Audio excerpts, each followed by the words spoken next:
ठीक है, तो देखना यहाँ पे अब जरा ध्यान से देखना, इस इफ एल्स में हमारे पास दो ऑप्शन थे, ये कंडीशन या तो ट्रू होगी तो ये वाला पार्ट चलेगा, अगर ये वाली कंडीशन फॉल्स होगी तो ये चलेगा ना। इसके अलावा कोई हमारे पास चॉइस नहीं होती थी। अगर और चॉइस बढ़ानी है तो फिर हमें नेस्टेड इफ एल्स लगाना पड़ता था। लेकिन अब मल्टीपल चॉइस में क्या होता है, मल्टीपल चॉइस बोलो या स्विच केस स्टेटमेंट बोलो, इसको हम लोग बोलते हैं मल्टीपल चॉइस और इसको हम लोग बोलते हैं बाई चॉइस। बाई चॉइस का मतलब है कि दो चॉइस होती है इफ एल्स के पास, या तो ट्रू होगा या तो फॉल्स होगा, बट इसमें क्या है बहुत सी चॉइस है। अब ये जो वैल्यू अगर 1 होगी तो ये ब्रांच नंबर 1 पे जाएगा और जो भी तुमने यहाँ पे काम किया होगा वो सारा करेगा। अगर वैल्यू 2 होगी, इसकी वैल्यू 2 होगी तो ब्रांच नंबर 2 पे जाएगा, ब्रांच नंबर 3 पे जाएगा, जो वैल्यू दोगे उसी ब्रांच नंबर पे ये जाएगा। मान लो यहाँ पे तुमने दे दिया 10, क्या हमने 10 नंबर की ब्रांच बनाई है इसमें, देखो नहीं, तो जब 10 नंबर की ब्रांच नहीं बनी है तो उस केस में क्या करेगा, वो एक स्पेशल ब्रांच होगी जिसको हम लोग बोलेंगे अदर्स। अदर्स बोलते हैं और स्विच केस में इसको हम लोग बोलेंगे क्या, डिफ़ॉल्ट। ये भी नहीं ट्रू है, ये भी नहीं ट्रू है, ये भी नहीं ट्रू है। अब यहाँ पे थोड़े से जो रिस्ट्रिक्शंस है वो क्या है, अगर हम लोग यहाँ पे बोले कि भाई ए ग्रेटर देन बी, ये कौन सा ऑपरेटर हम इस्तेमाल कर रहे हैं बताओ, ग्रेटर देन रिलेशनल है कि लॉजिकल है, रिलेशनल। और रिलेशनल ऑपरेटर का आउटपुट क्या होता है, बूलियन, बूलियन होता है ना। तो यानी यहाँ पे जो वैल्यू आएगी वो तो ट्रू आएगी या फॉल्स आएगी, लेकिन ये ट्रू और फॉल्स वाली ब्रांच हम नहीं बना सकते।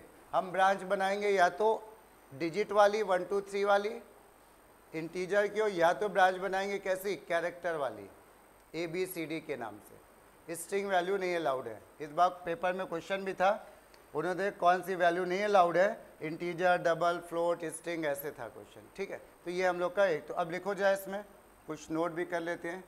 तो हम लोग की हेडिंग थी स्विच केस। स्विच केस के बाद हमने डेफिनेशन लिख ली है। अब लिखो इसका सिंटैक्स।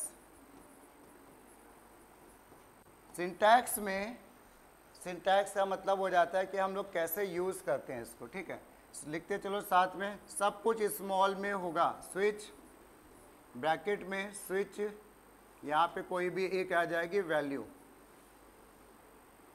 कोई भी एक वैल्यू आ जाएगी। ठीक है, वैल्यू आ गई। अब वैल्यू के बाद हमने क्या करा, यहाँ पे लिखा केस। केस के बाद यहाँ पे हमें कोई नंबर लिखना होता है, केस नंबर, तो हमने इसको बोल दिया लेबल 1 कॉलन लगा के। और ध्यान देने वाली बात, स्विच की लाइन में कॉलन लगता है, सेमी कॉलन नहीं लगता है। जिन लोगों ने नहीं लास्ट ईयर पढ़ा ठीक से वो यहाँ पे ध्यान से संभल लें, ये कॉलन है, सेमी कॉलन नहीं है। ठीक है, और इसके बाद यहाँ पे हम कुछ भी स्टेटमेंट लिख देंगे, स्टेटमेंट्स जो भी काम करना है वो लिख देंगे, और यहाँ पे हम लगा देंगे ब्रेक, ऐसे। बात समझ में? तो इस तरह से ये बन गया हमारा केस, पहला केस बन गया। फिर ऐसे ही हमारा क्या होगा, केस लेबल 2। केस लेबल 2 का मतलब है एक और भी कुछ काम हो सकता है, अगर ये नहीं होगा तो ये वाला काम होना है, तो हम लोग उसको बोलते हैं लेबल 2। और इसके बाद हमने यहाँ पे लिख दिया क्या, स्टेटमेंट, ये स्टेटमेंट, और फिर लगा दिया ब्रेक। यहाँ पे एक चीज़ बता दें कि ब्रेक ये हमारा ऑप्शनल है, लगाओ या ना लगाओ। ठीक है, कोई कह रहा है कि हम ब्रेक ना लगाएं तो भी ठीक है, कोई प्रोग्राम में एरर नहीं आएगी, चलेगा। फिर इसी तरह से हमने कितने यहाँ पे केस बनाए हैं, देखो जरा ध्यान से, 2। हाँ, उस पर अभी हम लोग डिस्कस करेंगे, हमने बताया। अब क्या होगा, ऐसे तुम कितने भी, अनलिमिटेड, कोई रिस्ट्रिक्शन नहीं है, 2 4 10 50 25 जितने चाहे उतने तुम हम यहाँ पे स्विच केस बना सकते हो। यहाँ पे केस कितने भी चाहे उतने केस बना सकते हो। ठीक है, अब इसके बाद सबसे लास्ट में हम लोग कोशिश करते हैं एक केस बनाने का स्पेशल, जिसको हम लोग बोलते हैं डिफ़ॉल्ट। और ये भी एक केस की तरह होता है, तो इसमें भी कॉलन ही लगता है ना। जैसे केस 1, केस 2, केस 3 होगा, तो वैसे एक डिफ़ॉल्ट होगा, कॉलन लगेंगे, उसमें भी हम लोग कुछ लिख देंगे स्टेटमेंट ये, और फिर ब्रैकेट को बंद किया। इसमें बहुत ध्यान देने वाली बात, एक बार ब्रैकेट खुला और एक ही बार ब्रैकेट बंद हुआ। ये ब्रैकेट खुला और ये ब्रैकेट क्या हुआ, हमारा बंद हुआ। अब कोई कह दे कि भाई यहाँ पे 2 केस में चाहे 2 लाइन हो, चाहे 5 लाइन हो, चाहे 1 लाइन हो, ब्रैकेट लगाना ज़रूरी नहीं है। लगा दिया तो लगा दिया, अदरवाइज लगाया नहीं जाता है। ठीक है, चलो, तो ये हम लोग का ऐसे सिंटैक्स है जो कि नोट करना है। इसके बाद हम एक एग्जाम्पल बता रहे हैं, नोट वोट नहीं करना। हाँ हाँ, फिर उस पर जो है सारे केस चल जाएंगे। अभी उसी पे हम लोग आ रहे हैं, एग्जाम्पल के थ्रू उसको समझेंगे। बट ये सिंटैक्स है, एक स्टैंडर्ड फॉर्मेट जिसको कहते हैं। बाकी तो हम वेरिएशन कर सकते हैं। ये डिफ़ॉल्ट भी ऑप्शनल है, डिफ़ॉल्ट हम चाहे तो ना लगाएं, प्रोग्राम चलेगा। लेकिन अगर हमने कोई इनवैलिड चॉइस दे दी तो कुछ आउटपुट नहीं आएगा, ब्लैंक स्क्रीन आएगी, तो हमें पता नहीं चल पाएगा कि क्या हुआ, क्या क्यों आउटपुट नहीं आ रहा है। तो इसलिए हम लोग कुछ ये चीज़ें वो एग्जाम्पल से, अभी तो सिंटैक्स लिखा है, अब एक एग्जाम्पल है, बस इसको नोट वोट ना करना है, ऐसे ईजी सा है। स्विच करा, हमने यहाँ पे दे दिया के। ये जो वैल्यू है ये इंटीजर होनी चाहिए या कैरेक्टर होनी चाहिए, ठीक है। डबल नहीं, इंटीजर होगी या कैरेक्टर होगी, इसके अलावा कोई नहीं अलाउड है। ना डबल अलाउड है, ना बूलियन अलाउड है, ना स्ट्रिंग अलाउड है, कोई वैल्यू नहीं अलाउड है, ठीक है। हाँ, बाय इंटीजर टाइप के सारे बाइट अलाउड है, केवल लॉन्ग नहीं अलाउड है। वो भी अभी हम लोग नोट करेंगे डिफरेंस में। स्विच में हमने यहाँ पे ऐसा बोला केस, पहला केस हमने मान लो बना दिया -5। अब देखना ये जो नंबर लिखते हो ना, इस नंबर को ही हम लोग क्या बोलते हैं, लेबल। इस केस का लेबल कितना है, -5। और ये जो लेबल है ये निगेटिव, पॉजिटिव, ज़ीरो कुछ भी हो सकता है, पॉइंट में नहीं होना चाहिए। तो हमने केस -5 और यहाँ पे हमने बोल दिया SOPLN में निगेटिव, हमने यहाँ पे बोला निगेटिव, ठीक है ये।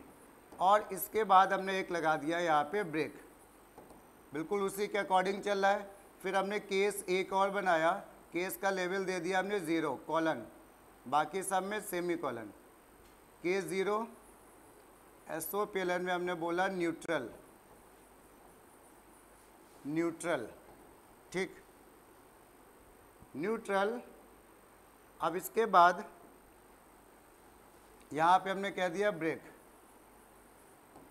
फिर एक केस और बनाया, केस बना दिया हमने यहाँ पे 10 कॉलन, और फिर इसमें भी हमने लिख दिया पॉजिटिव, पॉजिटिव और ये ब्रेक। इसके बाद एक केस हमने और बनाया लास्ट में डिफ़ॉल्ट, ठीक है। एक केस हमने क्या कहा, लास्ट में बनाना चाहिए, बोर्ड में एक नंबर भी होता है इसका, डिफ़ॉल्ट। डिफ़ॉल्ट में कॉलन की सेमी कॉलन, कॉलन, इसमें भी कॉलन लगेगा। और यहाँ पे SOPLN ने हमने कह दिया इनवैलिड, ऐसे कुछ भी दे दिया, इनवैलिड समथिंग। और ये हमने देखो स्विच केस एक बार खोला, एक बार बंद किया, बीच में कोई ब्रैकेट्स नहीं, चाहे कितनी भी। अब हमने ये बोला तुमसे कि भाई ऐसा है k की वैल्यू है -5, मान लेते हैं इस k की वैल्यू कितनी दी गई है, -5। ये -5 है ना, जब -5 चलेगा तो स्विच का काम क्या है, प्रोग्राम को उस केस के पास पहुंचाना जिसका लेबल इस वाली k से मैच कर रहा है, इस वाले लेबल से मैच कर रहा है। k की वैल्यू है -5 इससे मैच कर रही है, ये कंडीशन इससे मैच कर रही है ना। तो जैसे इससे मैच करेगी, इसके अंदर जितना भी काम हुआ है केस से लेके ब्रेक तक, ये वो सारा काम करेगा। तो मॉनिटर पे क्या प्रिंट हो गया बताओ, negative.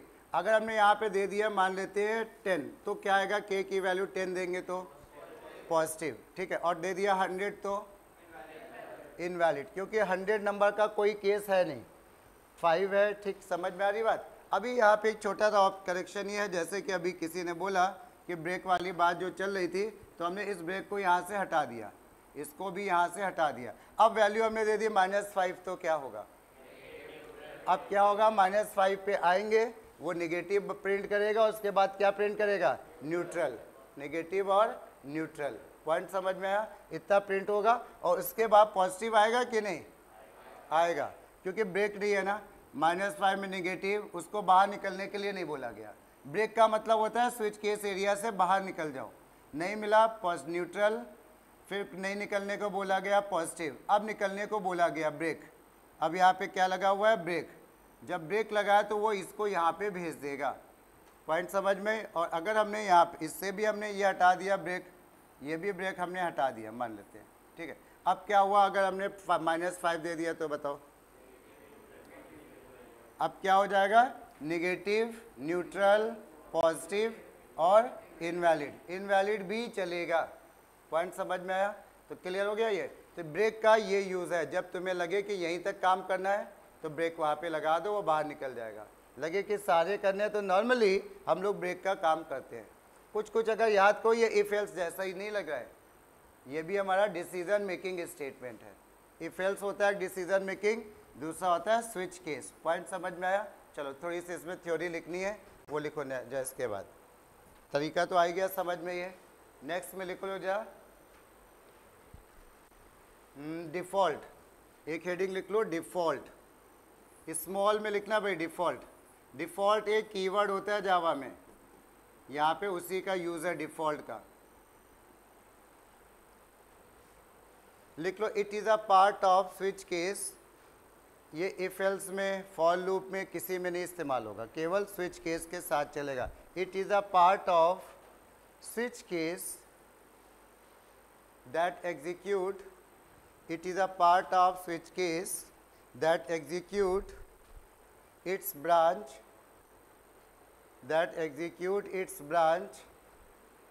when no case label,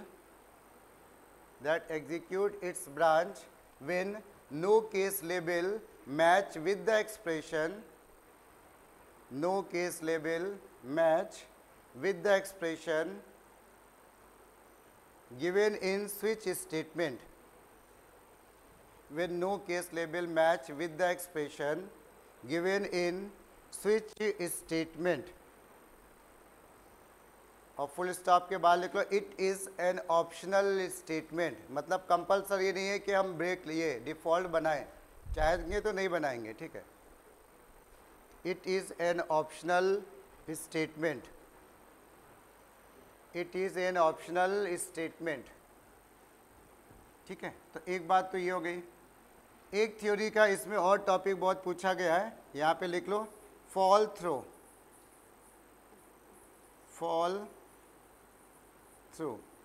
ये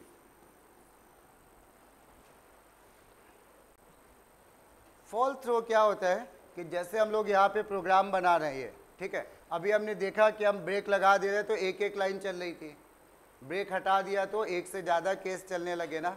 तो जब एक से ज़्यादा केस चलते हैं उस सिचुएशन का ही नाम इन्होंने रख दिया क्या, फॉल थ्रो। और स्विच फॉल थ्रो किसकी वजह से होता है, जब ब्रेक हम लोग नहीं लगाते हैं तभी फॉल थ्रो होता है ना, ठीक है। ब्रेक लगाया तो फिर तो दो केस चल ही नहीं पाएंगे। तो यहाँ पे लिख लो फॉल थ्रो के डेफिनेशन में execution of more than one statement, execution of more than one statement in absence of break statement,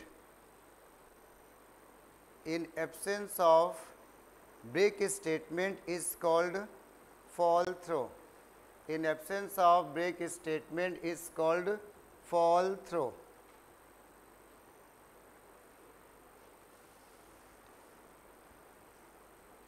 is called fall throw. Point समझ में आया, ठीक है। चलो ये थ्योरी में, और इसमें जो एक लिखो जो डिफरेंस, एक इफ एल्स अभी हम लोग पढ़ रहे थे इतने दिन से, अब हम लोग स्विच केस पे आ गए तो दोनों में डिफरेंस क्या है और दोनों में सिमिलरिटी क्या है, ठीक। तो डिफरेंस पहले लिख लो जा, डिफरेंस में लिख लो, दो कॉलम बना लो, एक तरफ लिख लो इफ एल्स और दूसरी तरफ लिख लो स्विच केस। ये इफ एल्स, दूसरी तरफ स्विच केस,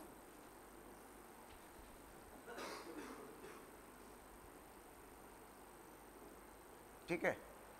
अब हम लोग इफ एल्स में हम लोग जब इफ एल्स इस्तेमाल करते हैं ना तो देखना इफ में हम ये लिख सकते हैं 2.5 ग्रेटर देन 3.5, यानी हम डबल वैल्यू यूज कर रहे हैं ना। हम इसमें कैरेक्टर वैल्यू लिख सकते हैं, if A greater than B चलेगा, कोई ये बिल्कुल आंसर सही देगा फॉर ट्रू फॉल्स में। ऐसे जितने भी डेटा टाइप हैं सारे डेटा टाइप चल जाते हैं, लेकिन स्विच केस में क्या सारे डेटा टाइप चलते हैं। यहाँ पे जो स्विच होगा ना, यहाँ पे हमने लिखा के, या तो ये के जो है कैरेक्टर टाइप को हम केस का लेवल हम बना सकते हैं ABCD, या केस का लेवल हम बना सकते हैं क्या 1 2, इसके अलावा कोई भी नहीं अलाउड है, ठीक है। यानी कहने का मतलब इन शॉर्ट ये हुआ, या तो हम कैरेक्टर में काम कर सकते हैं या तो इंटीजर में। लेकिन इंटीजर कोई बता दो, इंटीजर कितने डेटा टाइप्स होते हैं इंटीजर टाइप के? 4। कौन कौन से? बाइट, याद आ रहा है शुरू में था, बाइट, शॉर्ट, इंट और लॉन्ग। तो क्या होता है यहाँ पे, जो लॉन्ग टाइप का केस नहीं बना सकते। किसी ने कहा कि ये जो के जो है वो वेरिएबल हमारा है लॉन्ग टाइप का, और फिर केस हम यहाँ पे बनाएंगे, तो ये अलाउड नहीं है। इंटीजर में ये 3 और एक चौथा आ गया क्या? कैरेक्टर। तो 4 data type out of 8, 4 data type हमारे सपोर्ट करता है, और इधर जो है सारे सपोर्ट करता है। तो ये पहला डिफरेंस है, लिख लो जरा। इफ एल्स की तरफ लिख लो, it works for all the legal data types. It works for all the legal data type. It works for all the legal data type. और इधर लिख लो, it works for byte, comma short, works for byte, short, int and char data type. Char, C-H-A-R, char data type, ठीक है। दूसरा ये जो होता है इफ एल्स, ये इफ एल्स में हमेशा जो वैल्यूज आती हैं, ठीक है। इफ एल्स में जब हम लोग यहाँ पे काम करते हैं, किसी ने नोटिस किया कि नहीं पता नहीं, इफ हम लिखते हैं ए ग्रेटर देन बी ऐसे, तो यहाँ पे कैसा रिजल्ट जनरेट होता है? या तो ट्रू जनरेट होता है या तो फॉल्स, यही तो होता है। क्या इसके लिए इफ एल्स में अगर हम ये लिख दें ए इक्वल टू बी, ये काम करेगा क्या? नहीं। क्यों? क्योंकि ये असाइनमेंट ऑपरेटर है ना, ये तो b की वैल्यू को इसमें कॉपी कर देगा, बस काम खत्म। a की वैल्यू मान लो कि b की वैल्यू है 5, a की वैल्यू 5 हो गई, तो अब बना क्या है इसके अंदर? a इक्वल ये 5। अब ये इस पे नहीं काम कर सकता, उसको हमेशा इफ के अंदर ब्रैकेट में फाइनल रिजल्ट या तो ट्रू चाहिए या तो फॉल्स चाहिए, तभी ये काम करेगा। यानी बूलियन वैल्यू के लिए इफ एल्स काम करता है। अच्छा, कोई किसी को ये लगता है कि ये चलेगा क्या अगर हम किसी प्रोग्राम में ऐसा लिख दें, हम कोई इक्वेशन वगैरह ना लिखें, इफ ऐसा लिख दें, true, if true A else B, कुछ यहाँ पे ए बी का मतलब कोई स्टेटमेंट है, क्या ये चलेगा कि एरर शो करेगा? चलेगा, बिल्कुल आराम से चलेगा ना। यहाँ पे हमने क्या बोला? वैल्यूज यहाँ पे या तो ट्रू होनी चाहिए या तो कैसी होनी चाहिए? फॉल्स। फॉल्स लिख दोगे तो बी चल जाएगा, ट्रू लिख दोगे तो ए चल जाएगा, डायरेक्ट बी चल जाएगा। या फिर कोई इक्वेशन लिखोगे उसके थ्रू यहाँ पे ट्रू एंड फॉल्स बनेगा। तो यहाँ पे लिख लो, it works for comparison, it works for comparison, compare वाला है comparison, it works for comparison that is for a boolean value, that is for a boolean result, ऐसे लिख लो, बूलियन रिजल्ट या वैल्यू, बूलियन रिजल्ट और value, ठीक। इधर क्या होता है? क्या वो कंपेयर करता है छोटा बड़ा बराबर? नहीं, वो इस अपने यहाँ पे जो वैल्यू लिखी है उसके इक्वल टू वैल्यू ढूंढता है ना, इक्वल, एग्जैक्टली इक्वल मिलनी चाहिए। तो यहाँ पे लिख लो, it works for, it switch case की तरफ, it works for equality of the expression, वो अपने इक्वल वैल्यू को सर्च करता है, it works for equality of the expression.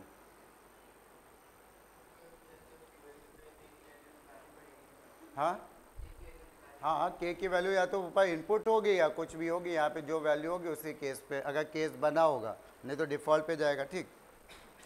If else हमको कितनी चॉइस देता है बताओ? 2। और स्विच केस मल्टीपल, यानी कोई रिस्ट्रिक्शन नहीं है ना, तो इसको भी एक हम डिफरेंस मान सकते हैं। तो लिख लो, it provide 2 choices if else में, it provides 2 choices, उधर लिख लो it provides multiple choices,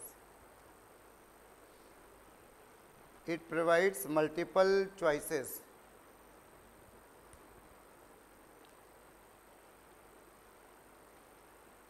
ठीक है। तो ये 3 डिफरेंस बहुत है, बोर्ड में तो एक ही लिखना होता है इवन, ठीक है।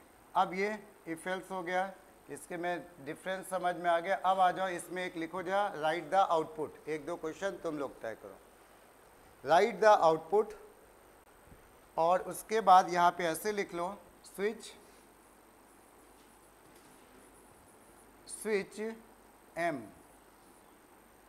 ब्रैकेट, या रुकना, स्विच एम ना लिख के स्विच एम प्लस प्लस लिख लो, M plus plus bracket case 1 colon, हमने यहाँ पे कहा A plus plus semicolon, ऐसे भी लिख सकते हैं, नीचे लिखो या बगल में लिख दो, इससे फ़र्क नहीं पड़ता। और हमने कोई भी देखना ब्रेक नहीं लगाया, case 2 colon B minus minus, case 3 colon C plus plus. फिर उसके बाद हमने एक चौथा केस में हमने बना दिया डिफ़ॉल्ट डी प्लस प्लस, कहीं पे भी कोई ब्रेक नहीं है, और लूप के बाहर हमने यहाँ पे प्रिंट कर लिया एम कॉमा ए comma B comma C comma D, ये ठीक। तो अब हमें क्या करना है, इसमें बताना है कि हमने पहली वैल्यू दे दी, इसमें हमने कहा m की वैल्यू अगर 1 है तो क्या आएगा, फिर उसके बाद हमने कहा m की वैल्यू अगर 3 है तो क्या आएगा, m की वैल्यू हमने कहा 5 है तो क्या आएगा। चलो ये निकालो, 135 में क्या आएगा वैल्यू, अपने हिसाब से ट्राई करो फिर हम बताएंगे।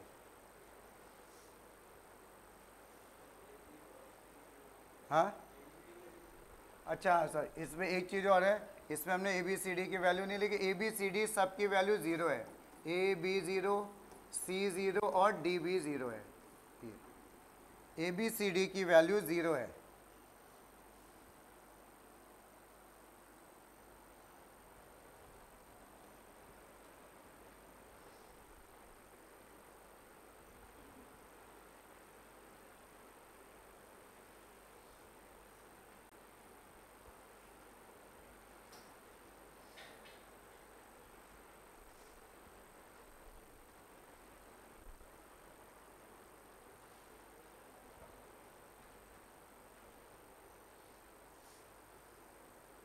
अपने लॉजिक से ट्राई करो फिर हम बताएंगे, ठीक है, सही गलत जैसा भी आ रहा हो ट्राई करो।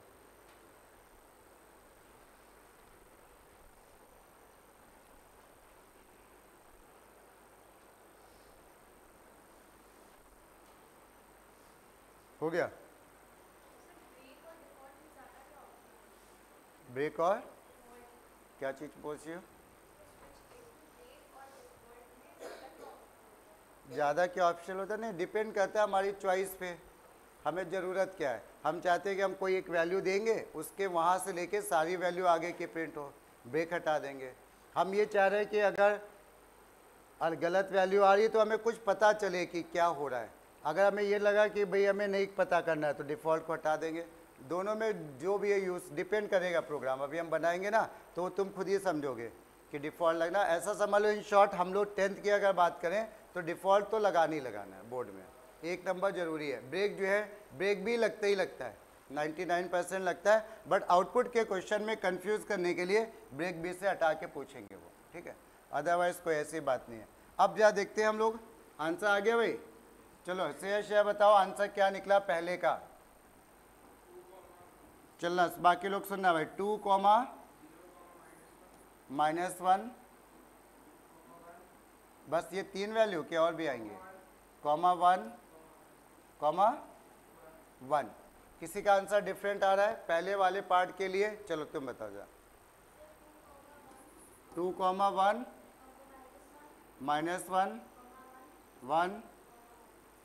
1, चलो किसी का इन दो के अलावा तीसरा आंसर, हाँ बताओ, 1, हाँ ठीक है, हाँ, -0। चलो अब जब हम लोग डिस्कस करते हैं, ध्यान से सुनना, ये जो है m लिखा है ना, m की वैल्यू कितनी है पहले क्वेश्चन के लिए 1, तो यहाँ पे ये बता दो कि ये 1 है कि 2 है, इस समय 1, लेकिन जैसे ही अपनी जगह यहाँ पे जो वैल्यू होगी, और ये जाएगा किस केस में, 1 में कि 2 में, 1 में जाएगा। क्यों? जो स्विच में वैल्यू लिखी होती है ब्रैकेट के अंदर वो उसी केस के लेवल पे जाता है। तो यहाँ पे वैल्यू लिखी है 1, तो ये जाएगा कहाँ पे? केस नंबर 1 पे। लेकिन m आगे के लिए 2 हो जाएगा, m आगे के लिए 2 हो जाएगा। लेकिन उसने एंट्री किस केस पे करा दी? 1 पे।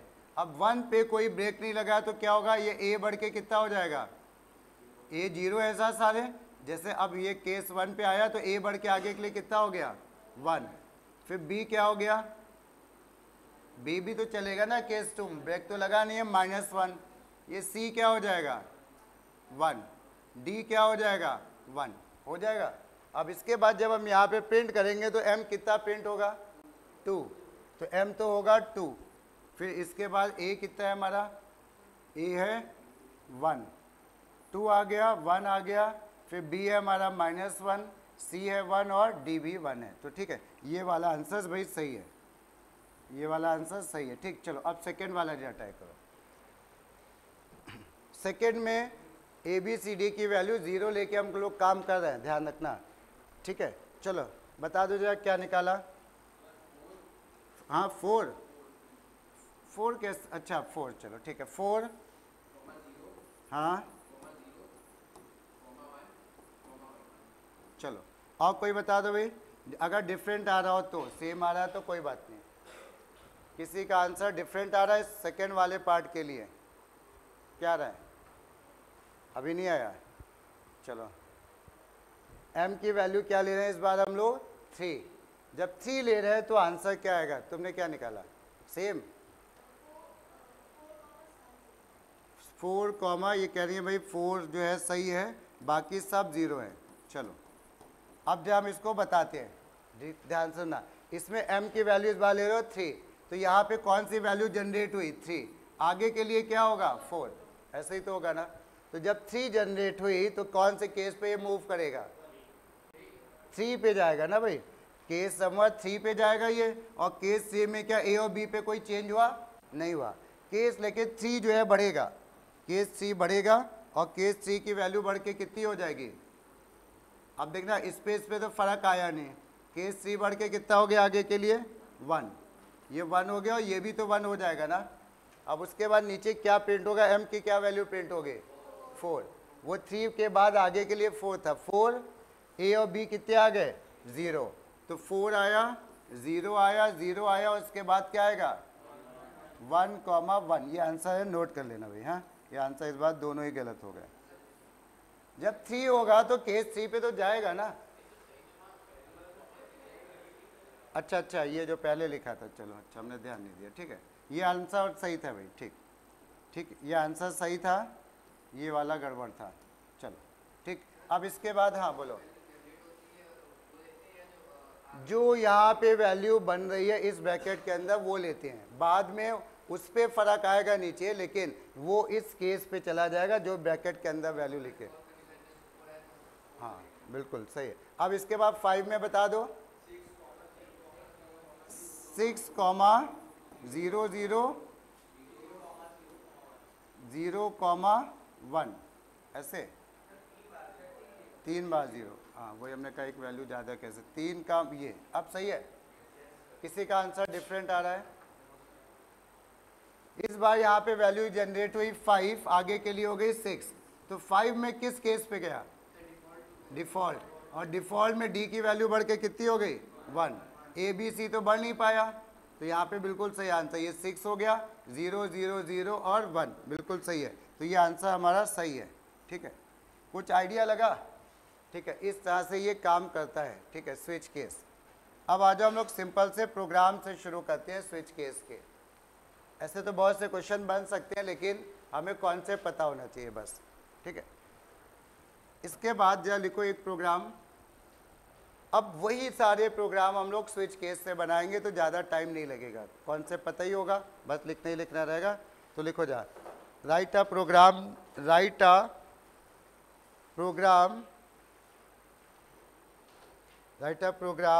to input two numbers and a mathematical operator. Write a program to input two numbers and a mathematical operator, then print the result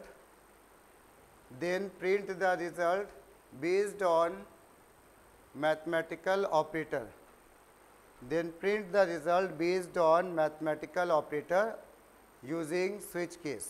board में एक दो बार ऐसा हुआ है कि उन्होंने मेंशन किया है कि स्विच केस से ही बनाना है, ठीक है। तो अब हम लोग जो इस प्रोग्राम को लिखते हैं, और इस प्रोग्राम में जो देखो कहीं पे ये बात लिखी है कि मेन्यू ड्रिवन प्रोग्राम है। मेन्यू ड्रिवन लिखा है वर्ड? नहीं लिखा है ना, तो यानी हम लोग मेन्यू नहीं बनाएंगे, ठीक है। हम लोग क्या करेंगे, वैल्यू कितनी इनपुट करनी है, 2 की 3। जैसे हमने क्या कहा, पहला नंबर है हमारे पास 10, दूसरा नंबर हमने कहा है 3। अब हमने कहा ऑपरेटर, तो तुमने कहा भाई ऑपरेटर हम लोगों ने ले लिया यहाँ पे मल्टीप्लाई, तो आउटपुट आएगा मल्टीप्लिकेशन या प्रोडक्ट इज 30। क्वेश्चन समझ में आ रहा है? ये हम लोग कह चुके कई बार, 2 बार।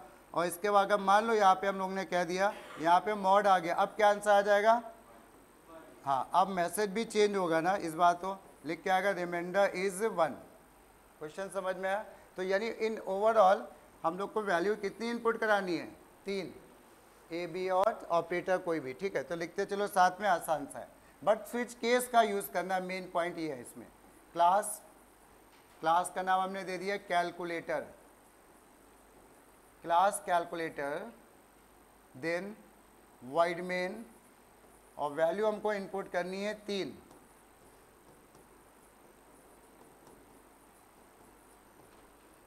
ऑपरेटर हमारा किस टाइप का होगा? Integer, double, float, boolean, character, string, कैसा? नहीं, इंटीजर ऑपरेटर के नाम पे तो हम ये देंगे ना, plus, minus, multiply, divide, mod. तो ये कैसी वैल्यू? कैरेक्टर, ठीक है। तो हम लोग एक ऑपरेटर जो लेंगे वो लेंगे कैरेक्टर टाइप का, ओपीटी ले लेते हैं मान लो ऐसे, ठीक है। अब इसके बाद अब शुरू करेंगे। अगर याद करो, हम लोग जब स्विच केस से कर रहे थे काम, अगर स्विच केस से ये प्रोग्राम बनाना होता तो हम ऐसे बनाते, इफ क्या लिखते, कोई बताओ? किस पे चेकिंग लगती? ए पे, बी पे कि ओपीटी पे? ओपीटी पे लगती ना। तो हम लोग इफ से बनाते, नोट नहीं करना है, हम बता रहे कि if OPT equal to plus, क्या मिस्टेक है? हाँ, तो हम लोग यहाँ पे लिख देते sum equal to plus A plus B, और फिर ऐसे एलसीएफ एलसीएफ एलसीएफ, लास्ट में इनवैलिड चॉइस। याद आ रहा है? अब अगर हम लोग इसमें स्विच केस से काम करना है तो हम लोग इफ एल्स की तो बात ही नहीं करेंगे। स्विच केस में हम लोग लिखेंगे यहाँ पे स्विच किस वेरिएबल पे लगेगा, ए पे, बी पे कि ओपीटी पे? ओपीटी पे। ओपीटी पे हमने यहाँ पे ये लगाया स्विच। अब इस ओपीटी की क्या क्या वैल्यू पॉसिबल है? या तो प्लस, क्योंकि ये डिसाइड करेगा ना कि हमें नंबर प्लस करने हैं, माइनस करने हैं, मल्टीप्लाई करने। तो ओपीटी में क्या क्या यूज़र दे सकता है, सोचो। तो जो इसकी वैल्यूज़ होती हैं वही इसके केस बनते हैं, ठीक है। तो हम लोग यहाँ पे जाएंगे और बनाएंगे क्या, केस प्लस। क्या मिस्टेक है? कोट्स लगेंगे यहाँ पे, ये ओपीटी कैरेक्टर वैल्यू है ना, तो केस के लेबल में भी सिंगल कोट्स लगेंगे, ये हमने लगाए। और यहाँ पे हमने क्या किया, SOPLN। अब नोट करते चलो, sum equal to plus A plus B, ये ऐसे।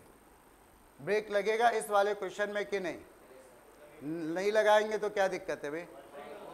तो पता लगा प्लस दे दिया, वो सम, डिफरेंस, सब्ट्रैक्शन सब कुछ दिखाएगा ना, तो इसका मतलब ब्रेक लगेगा, ठीक है। ये चलो, इसके बाकी केस अपने आप बनाओ जाए तुम लोग।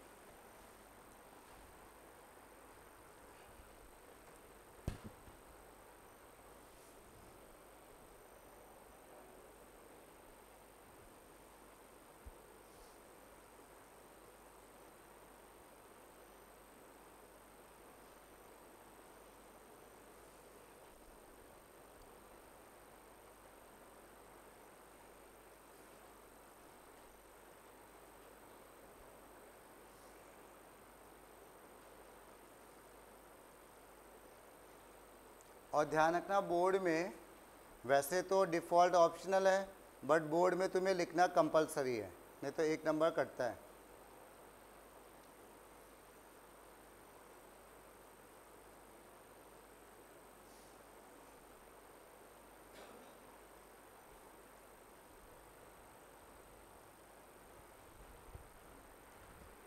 अब इधर हम भी लिखते चल रहे हैं, किसी को अगर प्रॉब्लम हो तो देख के लिख लेना, ठीक है।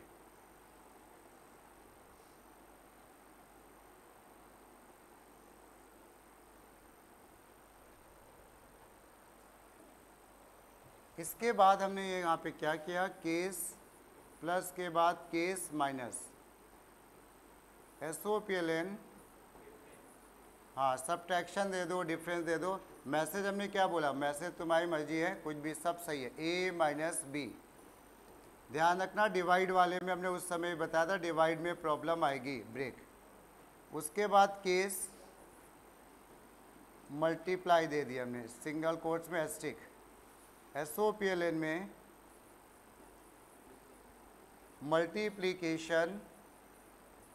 Multiplication equal to A into B.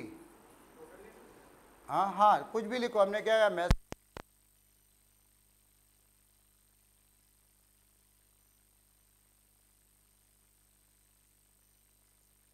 है, ठीक। चलो इसके बाद बनाओ नेक्स्ट में, डिवाइड में हमने बताया था कि कुछ प्रॉब्लम आएगी, क्या प्रॉब्लम आएगी, हाँ तो डबल में, तो जब वो बनाएंगे हम लोग डिवाइड में तो डबल का ध्यान रखेंगे, ठीक है। चलो तो यहाँ पे क्या हुआ, इसके बाद केस सिंगल कोट्स में डिवाइड कॉलन। अब यहाँ पे हमने लिख दिया question equal to division equal to anything, question equal to plus क्या, कैसे लिखोगे, डबल ए डिवाइडेड बाई को क्या हम लोग ब्रैकेट में लिखेंगे ऐसे, बोलो भाई, नहीं गलत है। क्या करें, इससे क्या प्रॉब्लम हो रही थी, प्रॉब्लम ये हो रही थी कि इसमें जो पूरा ब्रैकेट पहले डिवाइड हो जा रहा था तब डबल में बन रहा था। हम क्या करेंगे, डबल ए, अब ये ए की वैल्यू डबल जैसी हो गई, डिवाइडेड बाय बी, ये अब ठीक है। और फिर से यहाँ पे लगा दिया ब्रेक, फिर केस सिंगल कोट्स में मॉड कॉलन, हर केस की लाइन में कॉलन, फिर उसका SOPLN हमने बना दिया क्या, रिमाइंडर इक्वल टू ब्रैकेट में, इसमें कोई प्रॉब्लम नहीं है, A मॉड B ये, बट फॉर्मूले को हमेशा ब्रैकेट के अंदर लिखेंगे। हाँ बोल, नहीं हो सकता। हम लोग क्या करते हैं, जैसे अगर हम लोग कैलकुलेटर में देते हैं पहली वैल्यू 5, फिर हमने डिवाइड का सिंबल प्रेस किया, जो भी बटन है फिर 2 किया, तो वो क्या करेगा, 5 डिवाइडेड बाई 2 का तो आंसर देगा ना, मतलब जो वैल्यू पहले होगी वो वैल्यू दूसरी वैल्यू से डिवाइड होती है। अगर हम लोग माइनस दे देते 5 माइनस 2 तो आंसर उसने क्या दे दिया 3, लेकिन किसी ने 2 पहले दे दिया -5 तो क्या आंसर आएगा, तो इसमें भी वैसे ही होगा। मतलब समझ में आया, पहली वैल्यू ऑपरेटर दूसरी वैल्यू, उसका जो आंसर बनेगा वो वही दिखाएगा, ठीक। अब बाकी कोई कह रहा कि नहीं वैल्यू पॉजिटिव ही आनी चाहिए यहाँ पे, तो फिर हम लोग वहाँ पे ABS लगा सकते हैं, चेकिंग लगा सकते हैं कि बड़ी वैल्यू से छोटी वैल्यू माइनस हो, बट हम तो एक जनरल ऐसे कैलकुलेटर टाइप का बना रहे हैं तो उसमें तो नेगेटिव भी आ सकता है ना, तो ठीक है वो ब्रेक।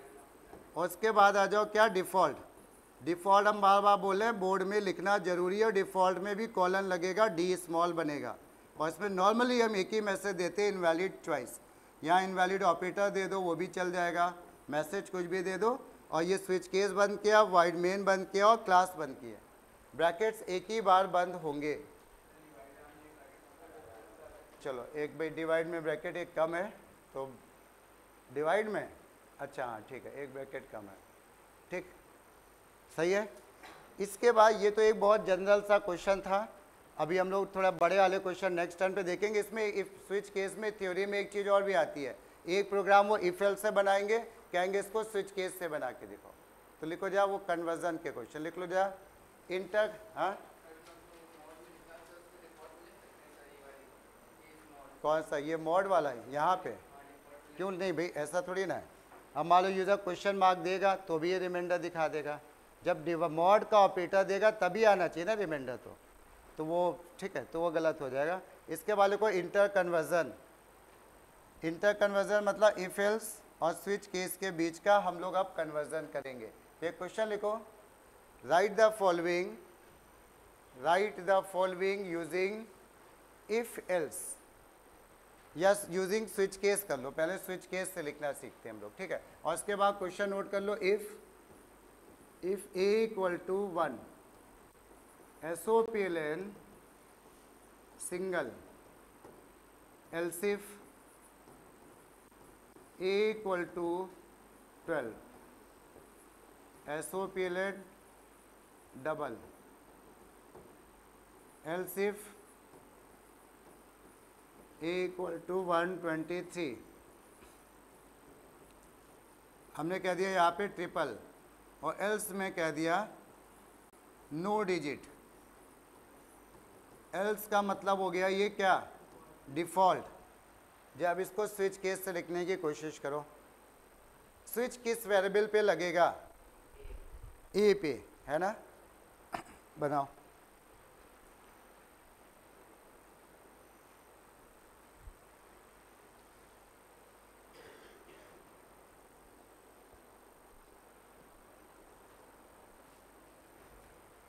हम इसको स्टार्ट कुछ इस तरह से करेंगे, इफ़ नहीं, हमें तो स्विच केस से बनाना ना। स्टार्ट हम लोग ऐसे करेंगे, स्विच, ये स्विच, और यहाँ पे लिखेंगे ए। अब ए की पहली पॉसिबल वैल्यू क्या है, क्या है, 1। ए की पहली पॉसिबल वैल्यू है ना 1, तो हम लोग क्या करेंगे, केस का लेबल बनेगा 1, ब्रैकेट लगाया, केस 1 किया, और केस 1 में प्रिंट क्या करेंगे भाई हम लोग, सिंगल। केस 1 में प्रिंट करेंगे सिंगल, और ब्रेक लगेगा क्या, नहीं लगाएंगे, दिक्कत है क्या, हाँ, फिर वो सारे प्रिंट करने लगेगा सिंगल डबल, और हमारे हिसाब से ये ट्रू हो जाएगा, तो ये तो चेक ही नहीं होगा ना, तो इसलिए ब्रेक लगाएंगे। ठीक है, ब्रेक मान के चलो, लगते ही लगता है लगभग ब्रेक। अब इसके बाद केस 2, SOPLN डबल, केस की लाइन में भाई कॉलन है, ध्यान से लिखना, ठीक है, और फिर ब्रेक। हाँ, अच्छा, केस 12 था, पहला 1 था, दूसरा केस नंबर था 12, तो ये 12 बनाएंगे, सही है।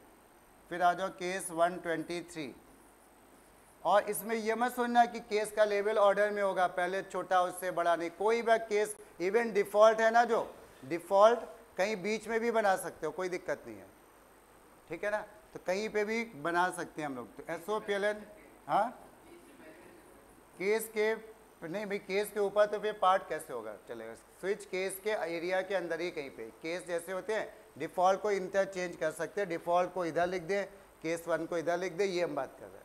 केस के बाहर चला जाएगा तो उसका पार्ट ही नहीं होगा। फिर हमने यहाँ पे क्या दिया, ब्रेक, और इसके बाद हमने क्या लिख दिया, डिफ़ॉल्ट। डिफ़ॉल्ट यहाँ पे हमने कह दिया इनवैलिड चॉइस, नहीं, नो डिजिट, इसमें हम लोग ने लिखा था नो डिजिट, नो डिजिट, ये, और ये हमने स्विच केस कर दिया बंद। क्लियर हो रहा है कि नहीं, तो थोड़ा सा आइडिया लग गया, अगली बार हम लोग थोड़ा टफ क्वेश्चन बना के ख़त्म हो जाएगा, ठीक है, चलो बस ये तय करो।